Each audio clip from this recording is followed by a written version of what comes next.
Part 1. Part 1. You will hear part of a telephone conversation between a job seeker and a recruitment agent. First, you have some time to look at questions 1 to 6.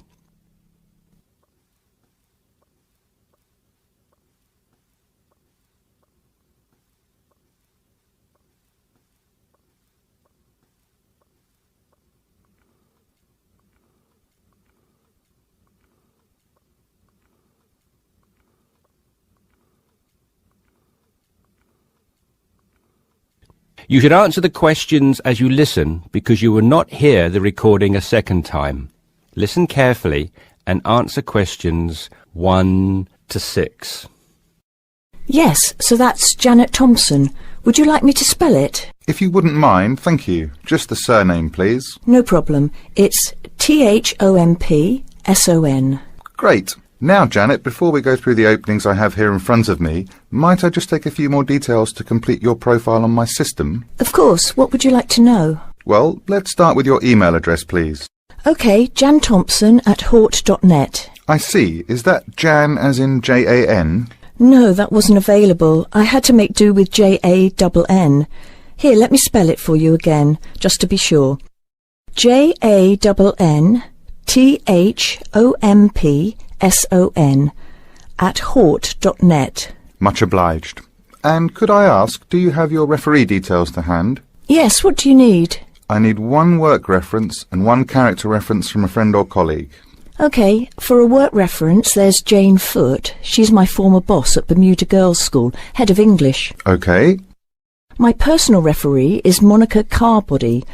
Mon and I have been best friends since we met in Bermuda in 1991, when she was Deputy Head of English under Mrs. Foote. Perfect. And you mentioned, of course, that you're an English teacher, but are there any additional subjects you're qualified to teach? Yes, I have a diploma in special needs, and I can also do history to GCSE level. Very good. Before listening to the rest of the conversation, you have some time to look at questions 7 to 10.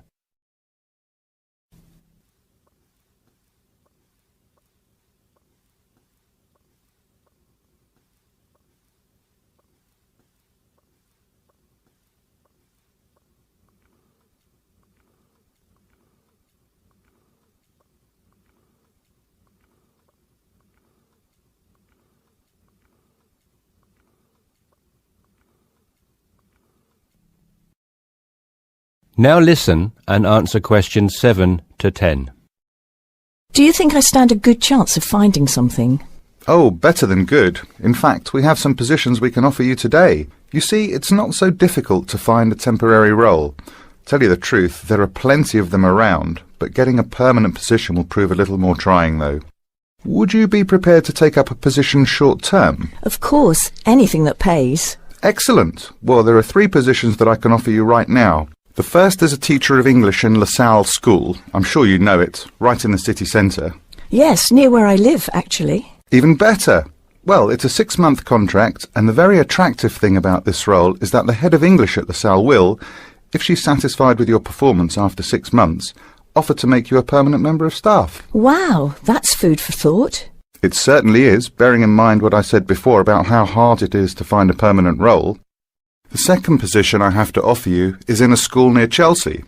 It's called the Chelsea Free School. Are you familiar? I can't say that I've heard of it.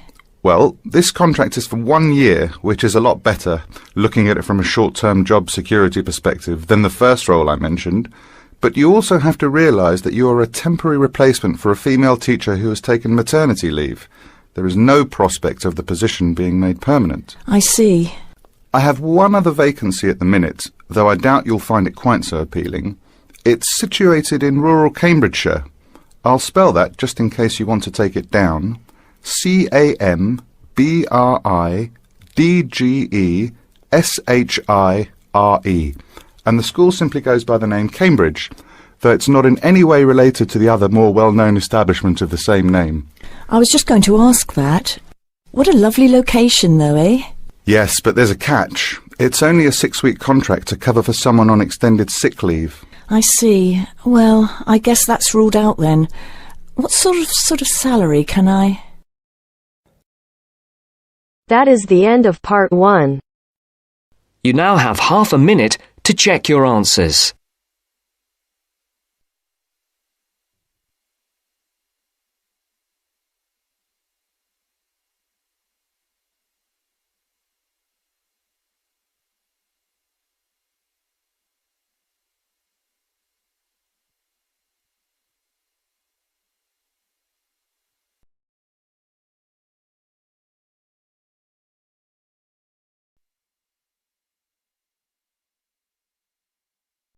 Now turns to part 2.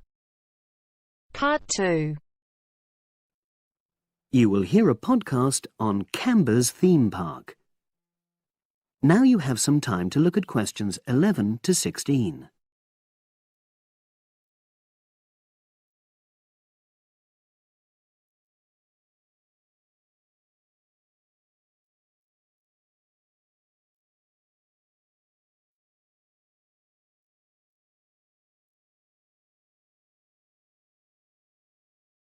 Now listen and answer questions 11 to 16.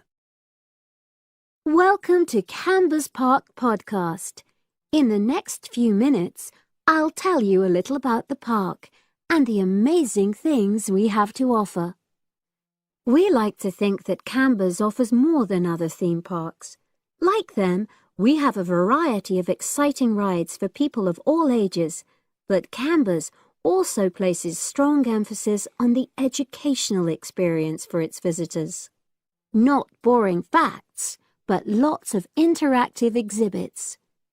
Although it's mainly an outdoor experience, we do have some indoor activities if the weather gets too dreadful.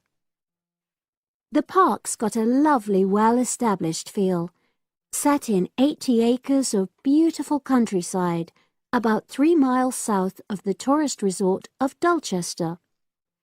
The park was set up in 1997 by the Canberra family, but then taken over by new owners in 2004, who have maintained the original vision of the Canberras.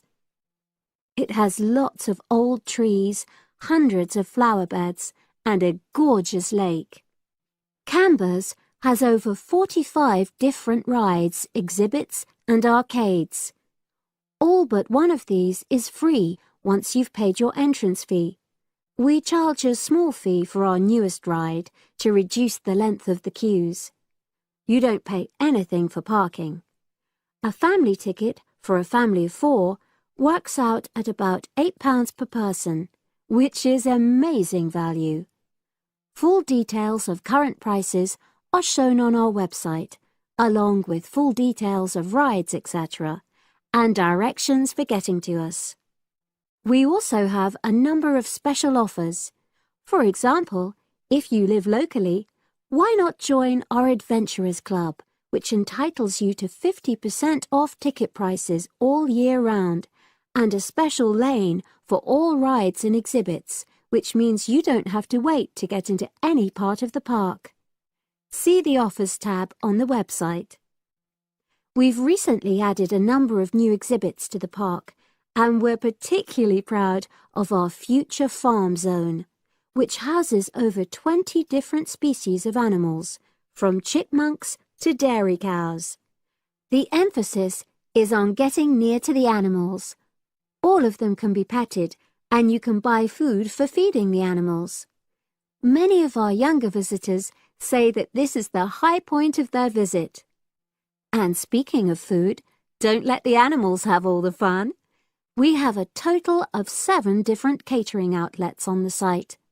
We're open 10 to 5:30 all year round, and cold drinks and snacks can be bought at any time during opening hours. And hot food is available most of the day in the Hungry Horse Cafe from 11 until 5, just half an hour before closing time. Now you have some time to look at questions 17 to 20.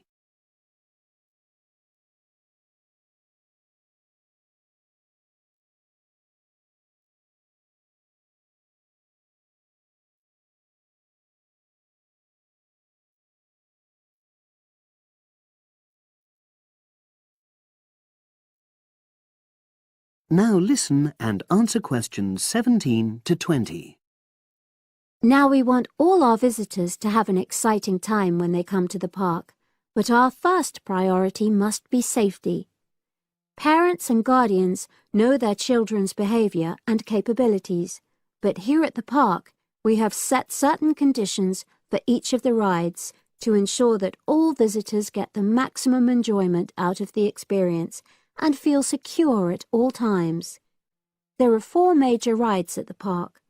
Our newest ride is the River Adventure, which is designed to reproduce the experience of whitewater rafting.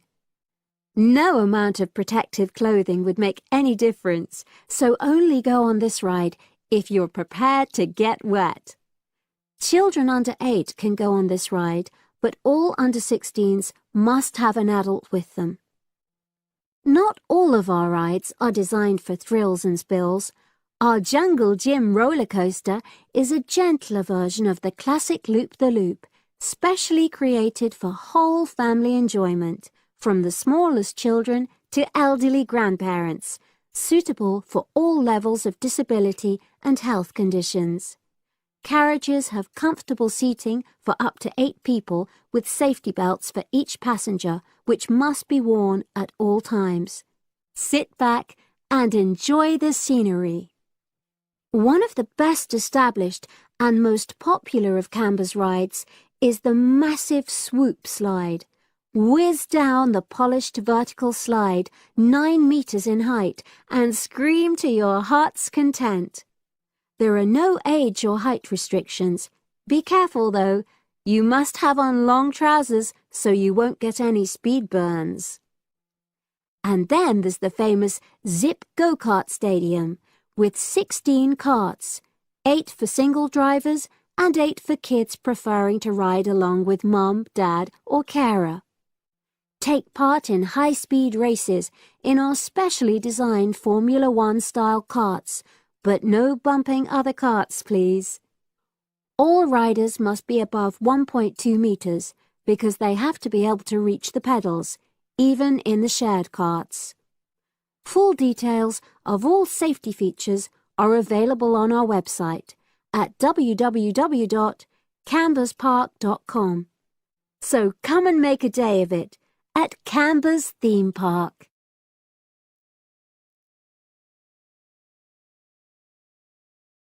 That is the end of part 2. You now have half a minute to check your answers.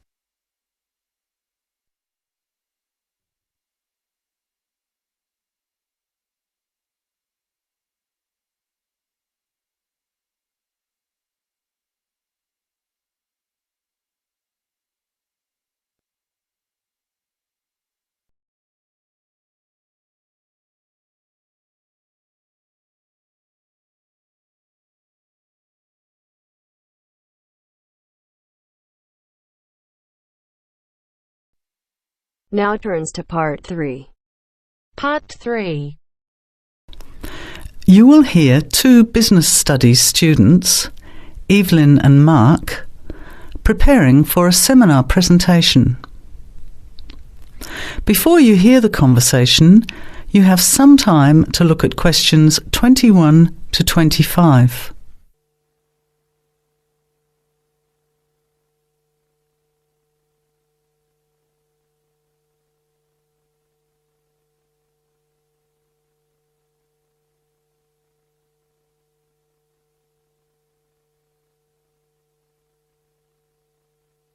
Well, I think the marketing of food would be a good topic.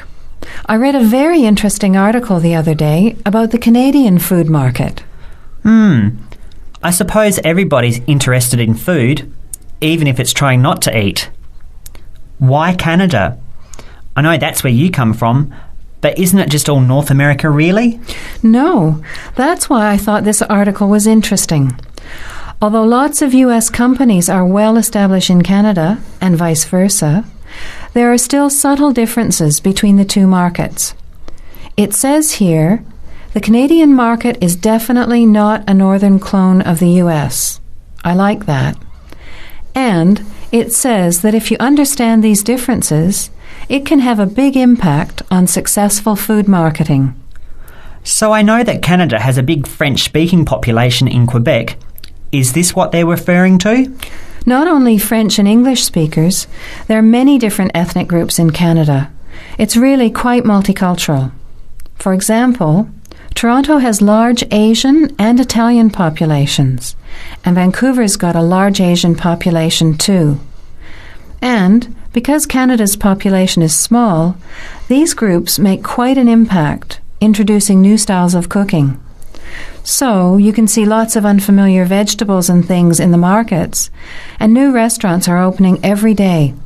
It's great if you love trying out new foods, as many people do.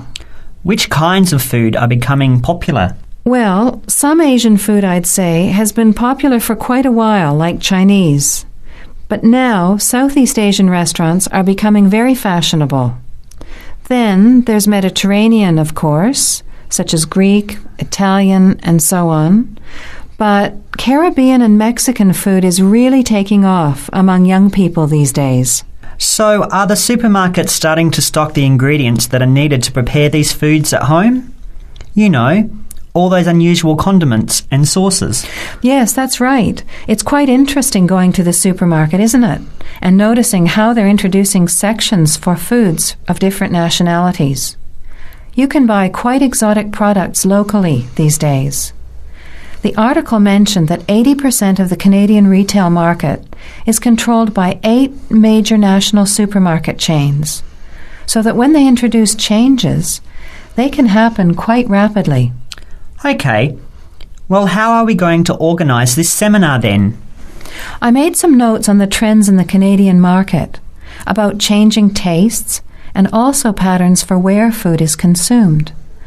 I thought maybe we could summarize it into a chart or table, and maybe use the overhead projector to present it.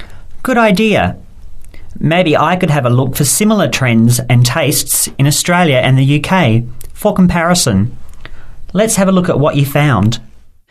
Before the conversation continues, you have some time to look at questions 26 to 30.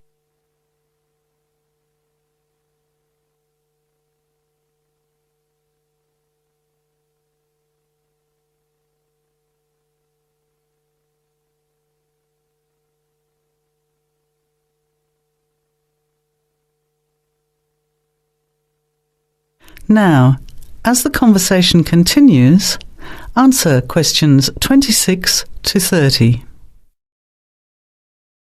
The most significant trend, it seemed to me, was that Canadians are definitely interested in healthy food. For example, did you know that salads are the 3rd most commonly eaten food in Canadian restaurants? Really? What about organic food then? Is that becoming more popular? Yes, it's definitely moving into the mainstream compared to a few years ago.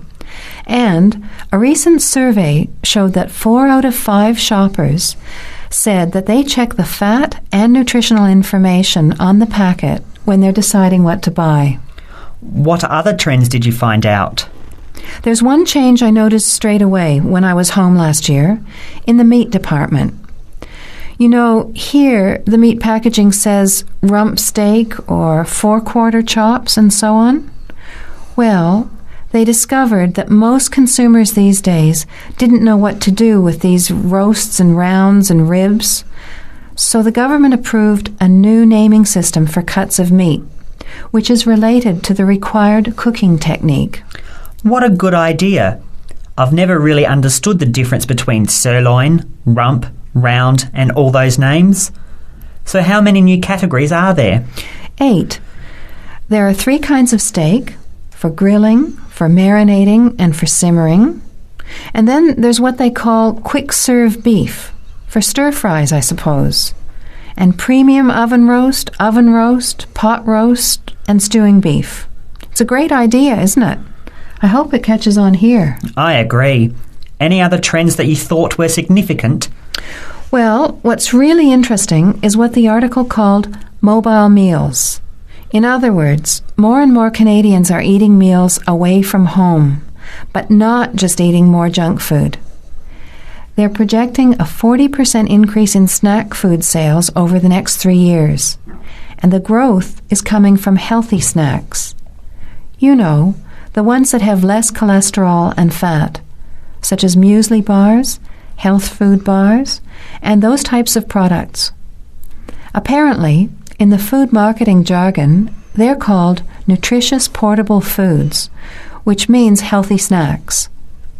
The other major trend is that young people are doing more of the food shopping these days, so marketing has to be aimed more at them, as well as more conventionally at the mother.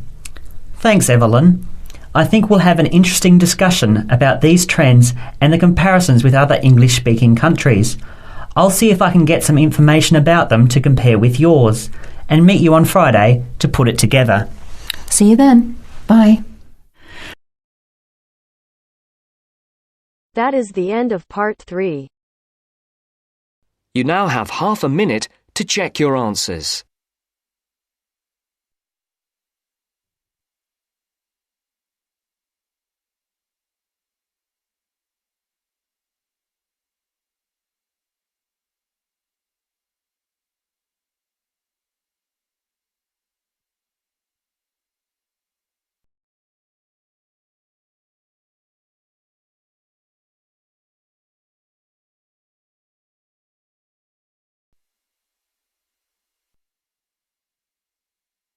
Now turns to part 4. Part 4. You will hear part of a lecture about a place called Cuba Pedy. Listen carefully and answer questions 31 to 36.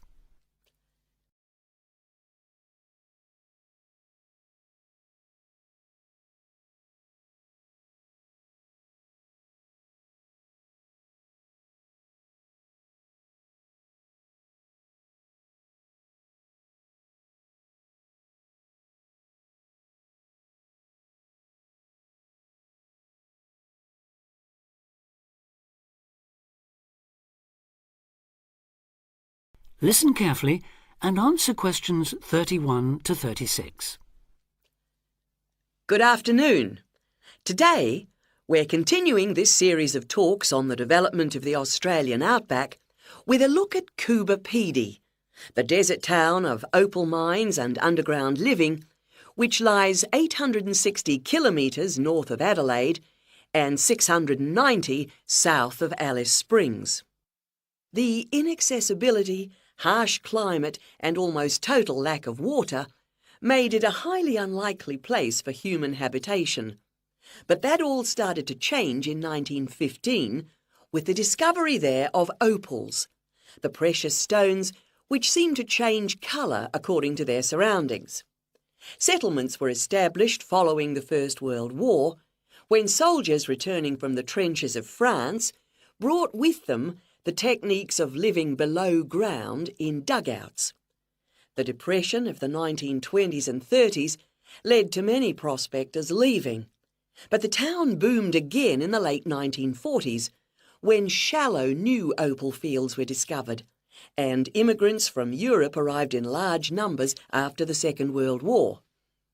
It must be remembered, though, just how hostile conditions were. Daytime summer temperatures reached well over 50 degrees centigrade, winter nights were bitterly cold, and dense dust storms regularly blanketed the town. To cope with this, more and more people began living in disused mines and purpose-built subterranean houses, where the temperature remains at a comfortable 25 degrees all year round, so that eventually around 70% of the town's inhabitants had made their homes beneath the surface. This led to the construction of hotels and even churches below ground, as well as an entire underground shopping centre, the only one in the world.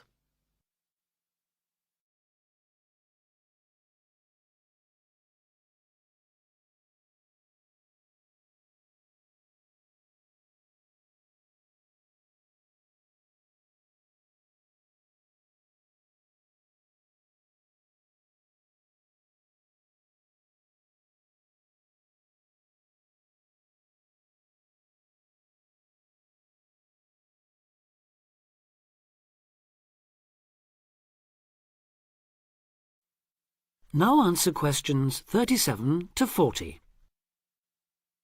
Perhaps not surprisingly, this has now led to the emergence of a secondary industry, tourism.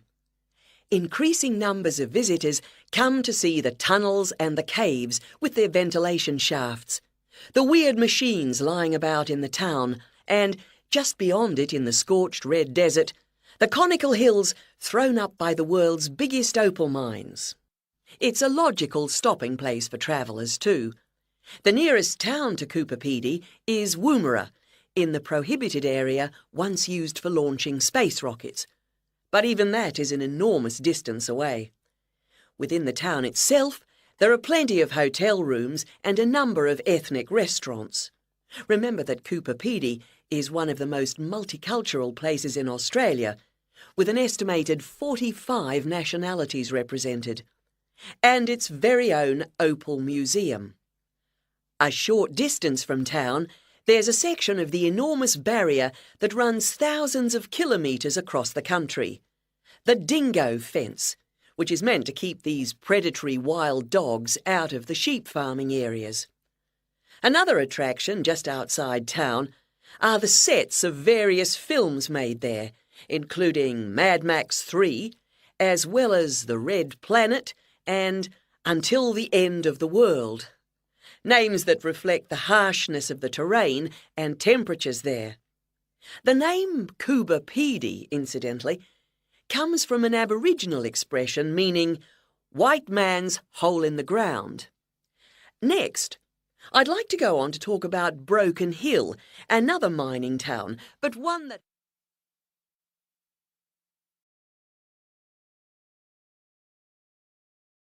That is the end of part 4.